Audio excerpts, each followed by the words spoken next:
futures.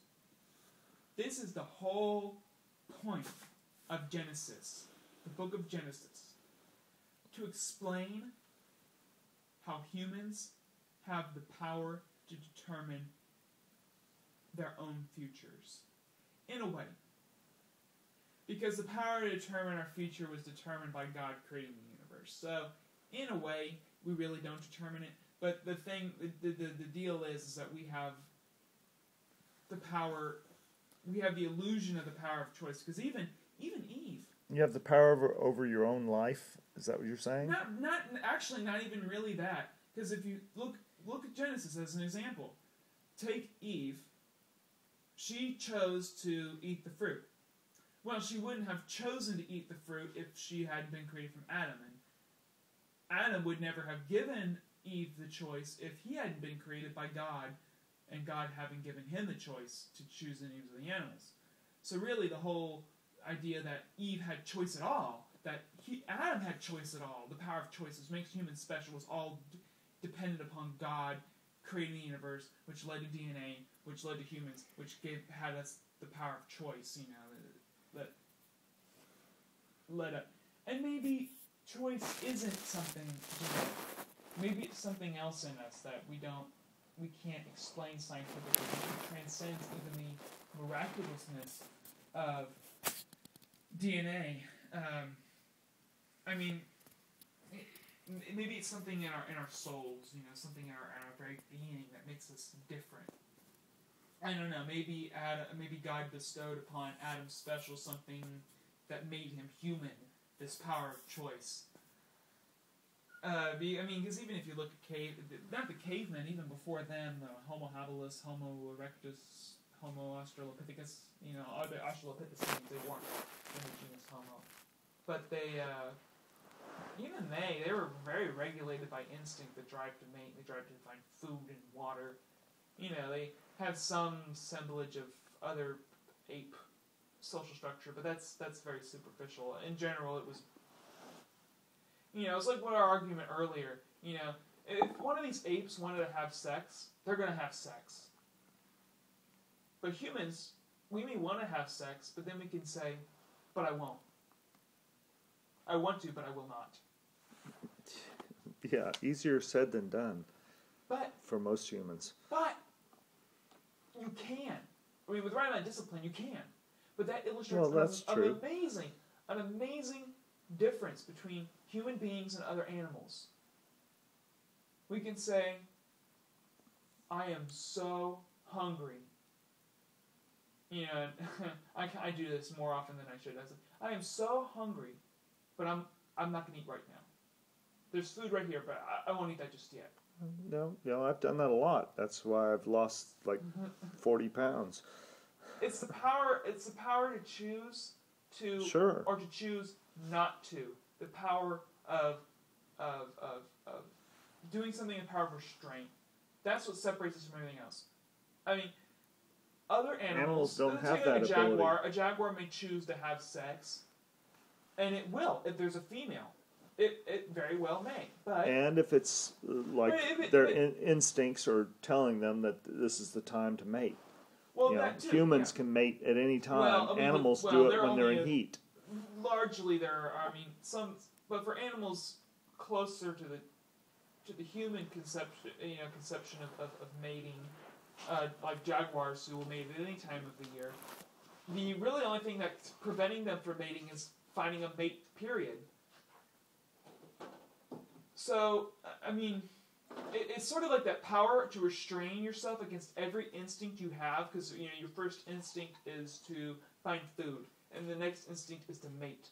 The fact that we can restrain those, going against every genetic predecessor that we've ever had, sort of kind of leads one to wonder whether or not this power of choice to restrain or not to restrain is even genetic. If it even goes into the ability to, or it even goes into your DNA creating the illusion that you have the power of choice.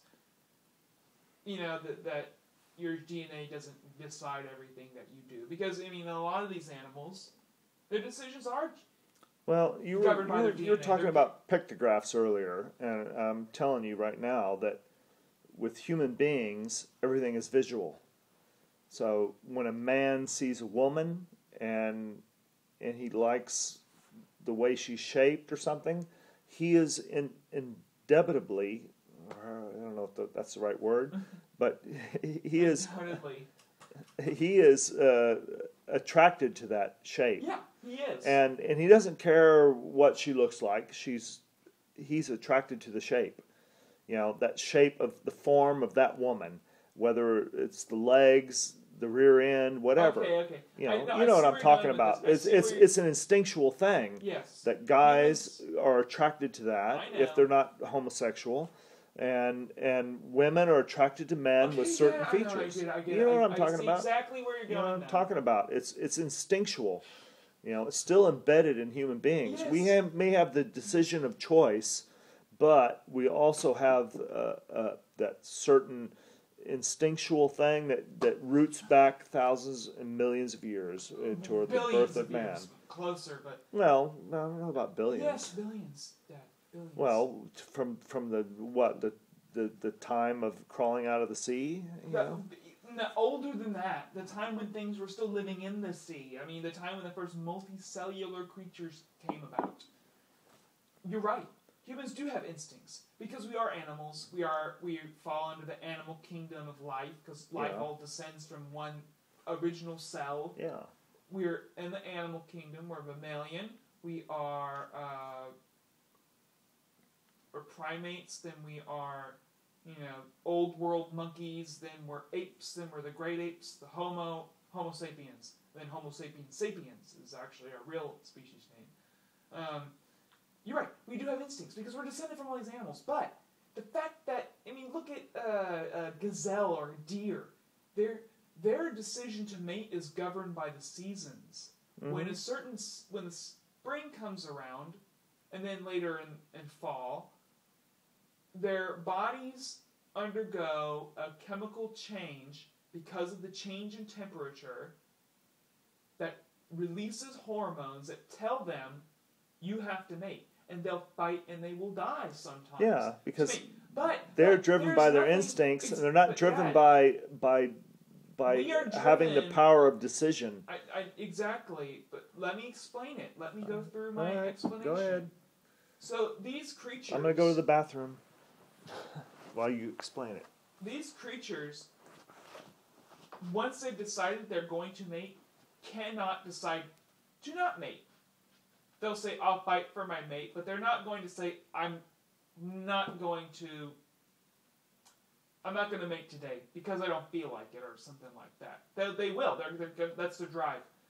Humans will feel exactly the same way.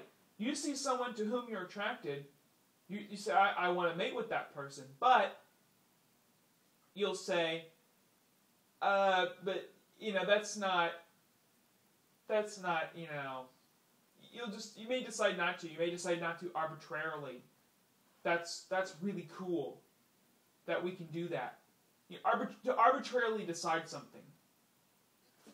I just won't. No. I just don't think it's right. No. And so I get that's what makes people special, and that's the story of Genesis, is that it's the story of humanity, not just Adam and Eve. It's the story of everything human. The ancient story that's just been told forever and will be told forever and ever if we can remember its true meaning, which is that human. Because my whole thing I just went through is justifying the fact that the story is true at all. The whole God thing. I just went through justifying the whole God, the God element to the story. Because I've already justified the human component to it. But that story will survive forever and ever along with us if we can remember that It's not a story of a man and a woman. It's a story of men and women